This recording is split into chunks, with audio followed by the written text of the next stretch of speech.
Faire les peluches et les doudous. Pourquoi on a besoin de ça dans notre vie ?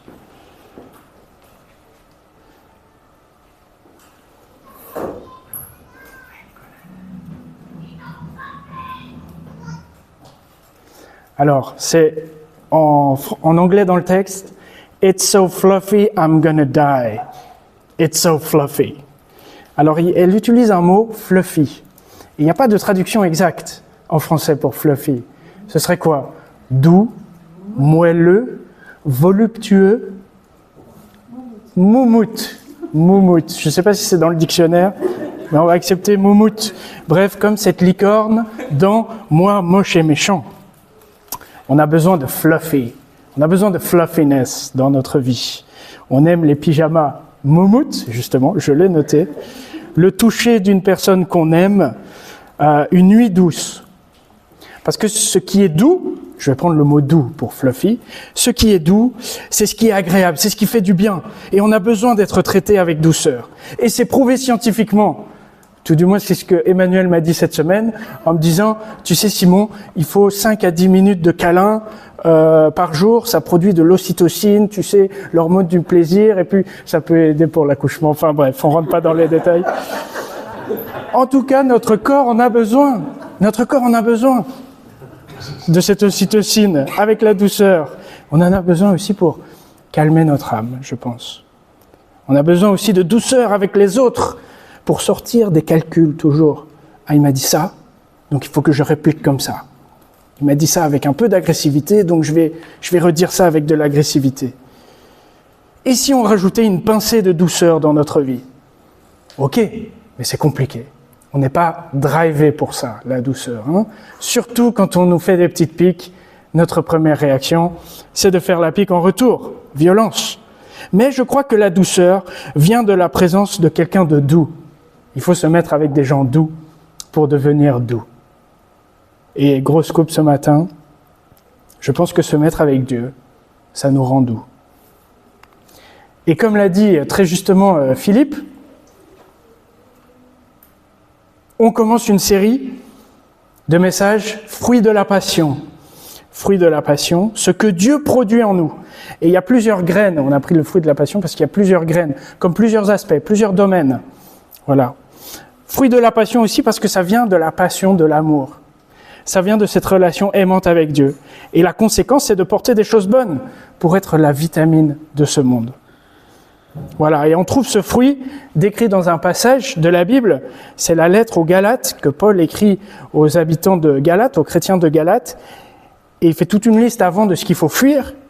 Et là, il dit, mais ce que l'Esprit Saint produit, c'est l'amour, la joie, la paix, la patience, la bienveillance, la bonté, la fidélité, la douceur et la maîtrise de soi.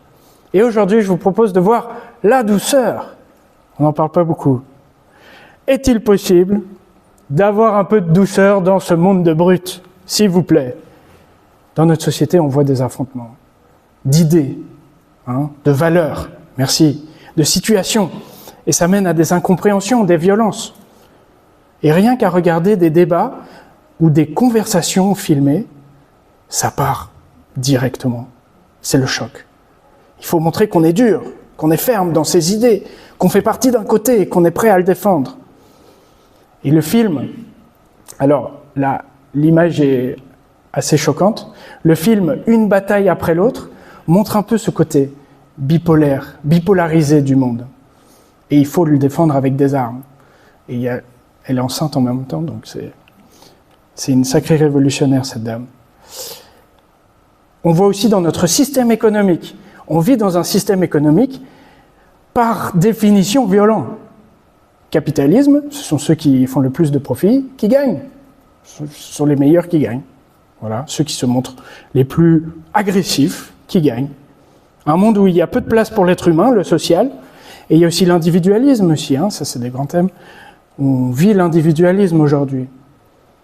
Et ça a des côtés néfastes, ça nous empêche d'être en communication avec les autres, ça nous rend incapables de communiquer avec les autres. Et on voit des crises dans le couple, dans la famille, on voit du harcèlement aussi à l'école, Et Emmanuel me parlait d'un exemple récemment, de cette jeune femme qui s'est suicidée le 13 janvier, Camélia, à cause de harcèlement. Mais il y a une prise de conscience. Et certains travaillent à améliorer ça. Certains travaillent à améliorer ça. Avec de nouveaux outils de dialogue, des groupes de parole, dont peut-être Solène va nous parler après, de médiation, des groupes de communication non violente. Et est-ce que tout ça peut nous faire réfléchir à un changement vers ce qui est bon, à cette violence qui est inhérente en nous? Je crois que ce changement, j'en suis persuadé, et c'est pour ça qu'on est là, et aussi c'est pour ça que je fais ce métier, il passe par Dieu. Lui, l'origine de ce qui est bon, est notre Créateur. Et son représentant sur terre, Jésus, a dit ces paroles que j'ai mis en bas. « Heureux ceux qui sont doux ». Et j'arrête là la phrase, on aura la suite après. « Heureux ceux qui ne se laissent pas aller à la violence. Heureux ceux qui ont un comportement imprégné de modération, de délicatesse, de pondération, d'indulgence à l'égard des autres. Heureux ceux qui sont sensibles à l'autre, comme tu le priais, Philippe. » Alors je ne sais pas comment vous réagissez au mot doux ou au mot douceur dans le quotidien. En français, ça peut être une sensation. Ça peut être quelque chose qui n'est pas agressif, mais léger. Ça peut être un sentiment agréable. Ça peut être quelqu'un de gentil. Ça peut être aussi une science douce, une technique, un métal, un vin, le vin doux, une consonne aussi. Et peut-être que chez vous, c'est aussi connoté négativement. C'est quelque chose de bien, mais gentillet, quoi. Il est bien brave, lui. Comme les Suisses, comme ce que dit David Costello-Lopez, et il fait bien la tête du Suisse gentil, là, qui se baigne près de Berne. Mais c'est pas fait pour ce monde. Alors la Bible, dans tout ça, cette bibliothèque de livres, elle en parle aussi de la douceur. Et elle a des choses à nous dire sur notre vie, sur Dieu, et sur cette douceur. Et elle utilise l'image du miel. La douceur caractérise tout ce qui est bon, c'est comme du miel. Rester avec des frères et sœurs, c'est bon. C'est bon comme du miel ou de l'huile. Enfin voilà, vous avez l'image. La douceur caractérise tout ce qui est bon dans la vie, mais la Bible prévient aussi contre la fausse douceur. L'hypocrisie, la douceur pour manipuler, qui tourne en gravier dans sa bouche. Il y a un proverbe comme ça. Et puis vous avez le passage d'Ésaïe que j'ai mis. La douceur est à utiliser avec franchise. Le terme doux est aussi utilisé pour parler de clémence, d'indulgence. Quelqu'un de doux, c'est comme un juge qui gracie quelqu'un, qui compte pas ce qui a été fait de mal, mais voilà, il est doux dans son jugement, il est indulgent. Et dans la deuxième partie de la Bible, qui est écrite en grec, le terme est lié à celui de gentillesse, de modestie, d'humilité. Et on voit ce terme qui est fréquent dans la Bible, dans la deuxième partie de la Bible. Parce que c'est ce qui nous met en lien avec les autres, parce que c'est comment on devrait être avec les autres. Et Jésus en parle, Paul en parle, Pierre en parle, Jacques en parle. Tous en parlent dans le Nouveau Testament. Mais ce n'est pas une faiblesse. Ce n'est pas être mollasson ou un paillasson sur lequel on s'essuie les pieds. Au contraire, c'est un choix fort et qui a des effets bénéfiques. C'est une attitude intérieure qu'on choisit librement. C'est pas subi, la douceur. On choisit d'être doux. Et c'est une attitude de fond. Et comme une habitude de fond, le changement, c'est pas tout de suite, c'est doucement que ça se fait. Tout doucement. Et elle doit être, comme je l'ai dit, changer cette habitude au contact d'une personne douce. Parce que moi, quand je parle à un ami doux, par exemple Miller, il me dit comment il a changé son alimentation, comment il fait des jeûnes intermittents, comment il arrête de manger du blé. Voilà. Et comme je suis en lien avec lui, ça m'inspire. Ça m'inspire à changer, à mettre en place des bonnes choses dans ma vie. Voilà. Il y a un autre ami, Louis, il me parle du sport, et il me dit que c'est mieux pour bien vivre. Voilà. Toutes ces personnes-là, je les écoute, et elles m'inspirent à faire ces choses bonnes pour changer pour le mieux. Et dans la Bible, on nous parle de cet homme particulier, Jésus, qui nous inspire à changer par son exemple. Déjà, à 33 ans, il entre dans la capitale de son pays, Jérusalem, et il est accueilli comme un roi. Et la foule pense à un politicien qui rentre sur son char, voilà, qui va montrer ses muscles et qui va renverser le pouvoir en place, le régime en place. Mais surprise, il ne se montre pas comme un roi dur, autoritaire et violent. Dites à la population de Sion. Sion, c'est une petite colline à Jérusalem. Donc c'est comme s'il s'adressait à Jérusalem. Regarde ton roi, vient à toi, plein de douceur, monté sur un ânon, le petit d'une ânesse. Jésus, s'il y a une personne au monde qui peut vous inspirer, c'est cet homme, envoyé par Dieu, pour nous montrer ce qui est bon, ce qui est important, ce qui vaut la peine d'être vécu dans cette vie, comme la douceur. Alors relisez la Bible avec les lunettes de la douceur, et vous verrez comment Jésus est, avec les enfants, avec les hommes, avec les femmes, avec un jeune homme riche, avec une femme adultère, avec des malades, avec un collabo, avec des non-croyants, avec un condamné, avec une femme divorcée, avec un ami qui le trahit. À chaque fois, Jésus il pose un regard doux sur eux, et c'est ça qui les change. C'est par sa douceur que Jésus entre en lien avec chacun d'entre nous. Et c'est comme ça qu'il est capable de comprendre aussi nos faiblesses. Il a un charisme, Jésus, c'est clair. Il se dit quand même fils de Dieu, c'est impressionnant. Mais avec ça, en ayant conscience de ça, il choisit quand même de s'approcher de nous avec douceur et de s'approcher de chacune des personnes qu'il rencontre avec douceur. Il fait ce choix-là. Il était décrit comme doux comme un agneau, enfin plutôt comme un agneau. Mais moi j'ai rajouté l'expression doux comme un agneau. Doux jusqu'à accepter d'être traité avec dureté. Celui qui est doux, il accepte d'être traité avec dureté. Mais de ne pas y répondre par la violence. Il empêche son ami Pierre, à un moment, il y a des gens qui veulent venir arrêter Jésus, et Pierre sort son épée de son fourreau, l'arme de l'église, sort son épée de son fourreau, et Jésus dit, non, on va traiter ça avec douceur. Et alors même qu'il est cloué sur une croix, en train de mourir, en train de suffoquer, là, qu'est-ce qu'il dit comme phrase ?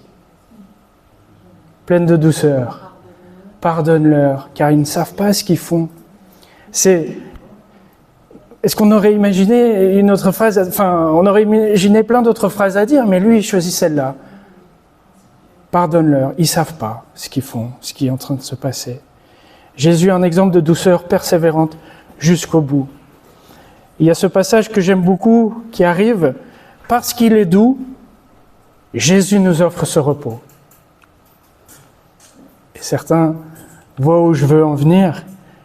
Venez à moi, vous tous qui êtes fatigués, de porter un lourd fardeau, et je vous donnerai le repos. Prenez sur vous mon joug, et laissez-moi vous instruire, car je suis doux et humble de cœur. Et vous trouverez le repos pour tout votre être. Le joug que je vous invite à prendre est bienfaisant, et le fardeau que je vous propose est léger. Jésus vous invite juste à être avec lui, à son contact. Mais il parle quand même de fardeau. On parle de fardeau, là. Alors on peut imaginer le poids de la vie, ces défis qui nous pèsent. Mais aussi peut-être le poids de faire les choses bien, les bons choix. Et là, dans ce contexte, je pense que c'est ça aussi. Le fardeau que des maîtres à penser peuvent faire peser sur des gens. Une morale trop dure, des exigences trop accablantes, des objectifs trop élevés. On a souvent l'idée que la foi, c'est une liste de règles, de choses à faire et à ne pas faire. Ici, ce que Jésus propose, c'est un apprentissage, certes, mais avec du repos. Parce que se mettre à son école, c'est un poids léger et facile à porter. Parce que ça vient de quelqu'un qui est doux, ça vient d'un enseignant doux, ça vient d'un maître doux, humble, bienveillant, sans arrière-pensée, et qui veut notre bien, tout simplement. Ce fardeau est léger parce que ça correspond aussi à ce dont on a besoin, et à ce à quoi on aspire. Quand Jésus dit qu'il est doux et humble de cœur, il ne se vante pas d'avoir atteint un niveau spirituel. Non. Il ne nous surveillera pas non plus comme un policier. Il ne sera pas en colère contre nous comme un maître d'école peut parfois perdre patience. Je sais que moi, je peux perdre patience des fois. Non, Jésus, il ne crie pas, il ne brise pas, il ne met pas de fardeau trop lourd sur nous. Au contraire, il vient avec douceur et il nous relève. Et le fruit de cette douceur vient simplement en répondant à cette invitation de Jésus, qui dit « Venez à moi, vous tous qui êtes fatigués ». Juste en répondant à cette invitation. C'est dans la présence de Jésus que la douceur peut germer en nous et produire le repos. Ça y est, je suis auprès de Jésus. Ça m'adoucit. Demeurez unis à moi, c'est Jésus qui parle, comme je suis uni à vous. Un sarment ne peut pas porter de fruits par lui-même sans être uni à la vigne. De même, vous non plus, vous ne pouvez pas porter de fruits si vous ne demeurez pas unis à moi. Moi, je suis la vigne, vous êtes les sarments. La personne qui demeure unie à moi et à qui je suis uni porte beaucoup de fruits, car sans moi, vous ne pouvez rien faire. On n'est pas invité à atteindre un but, mais à rester attaché à Jésus dans la durée. Et c'est vital, comme un sarment sur une vigne. C'est vital. Si on croit qu'on peut compter sur nos propres forces, c'est l'échec. Et puis, je pense que tous les autres attachements dans notre vie peuvent créer un esclavage. Mais celui avec Jésus-Christ, lui, comme dans le passage, produit du bon fruit. Et je pense sincèrement qu'il vaut mieux suivre Jésus, qui est doux et humble de cœur, que d'autres personnes qui nous empêchent de devenir qui on est à la base, ou de suivre des choses, d'être attachés à des choses qui nous empêchent de développer nos qualités qu'on a déjà. Alors que si on reste unis à Jésus, doux et humble de cœur, on développera ce fruit, ces qualités qu'on a déjà, et même d'autres en plus, naturellement. Alors concrètement, rafraîchissez votre journée avec douceur. Slogan de Tic Tac. Tic pour la fraîcheur, tac pour la douceur. La douceur, c'est difficile parce que c'est un réflexe à adopter qui est aux antipodes. Vous voyez ce beau planisphère. Antipode, c'est si on creuse, sur quoi on débouche de l'autre côté de la planète. Donc j'ai mis le planisphère où il y a les deux ensemble. C'est aux antipodes de comment on veut réagir. Comme je le disais au début, on est tous agressifs quand on veut répondre au mal. Mais la douceur, c'est une attitude qui demande du courage et un équilibre. Et c'est pour ça que c'est très intéressant que ce que Jésus donne comme conseil de comment être doux dans un monde sans pitié. Il prend en compte notre contexte, accablant, comme tu disais, Philippe. Écoutez, c'est ce qu'il y a à gauche. Écoutez, je vous envoie comme des moutons au milieu des loups. Soyez donc prudents comme des serpents et innocents comme les colombes. La douceur, c'est pas être naïf et se laisser marcher sur les pieds. La douceur, ça inclut d'être prudent. Voilà. Et de ne pas se compromettre avec le mal. C'est anticiper, c'est être vigilant, attentif. Tiens, il y a ça qui se passe. Ok, je suis prudent. Tiens, oh, il y a besoin de douceur là. J'apporte de la douceur. C'est analyser et vouloir aussi trouver le juste milieu. Être conciliant, c'est savoir garder un sens de la mesure. Et le philosophe Aristote, dans son Éthique à Nicomaque, n'est-ce pas? Éthique à Nicomaque, il dit cette vertu comme le juste milieu entre la colère excessive et l'incapacité à se mettre en colère. Intéressant. Mais ce qui est intéressant, c'est que la Bible ne dit pas que la douceur, c'est ne rien dire, se taire et accepter. Mais justement, il s'agit d'agir, de parler avec douceur. Et là, peut-être qu'il y a ce passage qui vous vient en tête, pour ceux qui connaissent. Pierre, celui qui était prêt à dégainer son épée. Tenez-vous toujours prêt à vous défendre face à tous ceux qui vous demandent de rendre compte de l'espérance qui est en vous. Mais faites-le avec douceur et respect. Douceur. Ayez une conscience pure, afin que ceux qui insultent votre bonne conduite de chrétien aient à rougir de leur calomnie. Paul va aussi encourager plus tard les chrétiens à faire les choses avec douceur. Et là, dans ce passage, j'aime bien, parce que c'est pas se placer au-dessus des autres, Pas d'arrogance, pas d'être sûr de sa vérité, hein, d'être trop rigide aussi dans sa vérité, mais d'être doux. Pas de colère à cause d'accusations injustifiées, pas non plus d'exigences trop rigides envers les autres. D'être doux aussi dans ses exigences envers les autres. Être doux, j'aime bien cette expression, c'est faire preuve de tact. C'est avoir du tact dans les situations. La Bible nous encourage aussi à dire ce qui est mal, à exprimer nos désaccords, mais en faisant encore une fois preuve de douceur. Et Jésus lui-même s'est dressé contre l'injustice, contre ceux qui faisaient porter des fardeaux trop lourds. Contre les pharisiens, il n'y va pas de main morte, Jésus. Mais il le fait aussi parce qu'il avait en tête le relèvement de la personne, la rédemption de la personne. Il n'était pas intéressé par qui avait tort ou qui avait raison, mais il était intéressé par la personne. Et comment sortir du mal que la personne est en train de faire ou en train de subir, sortir de cet esclavage du mal. Donc, être doux, c'est être attentif aussi à ce bien, à ce bon chez l'autre. Quand on est doux, on est attentif à ce qui est bon chez l'autre. Comment faire grandir l'autre ? Précaution, douceur pour que nos actes, nos paroles puissent faire grandir l'autre et pas le rabaisser. Et c'est ce que Jésus a fait. Tout ce qu'il a dit et fait, c'était pour pas être une occasion de chute, mais une occasion de relèvement. D'avoir des actes et des paroles, pas qui blessent, mais qui guérissent. Défi les amis ce matin dans toute notre vie.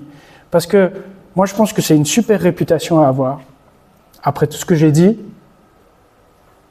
que votre douceur soit connue de tous les hommes, de tous les êtres humains.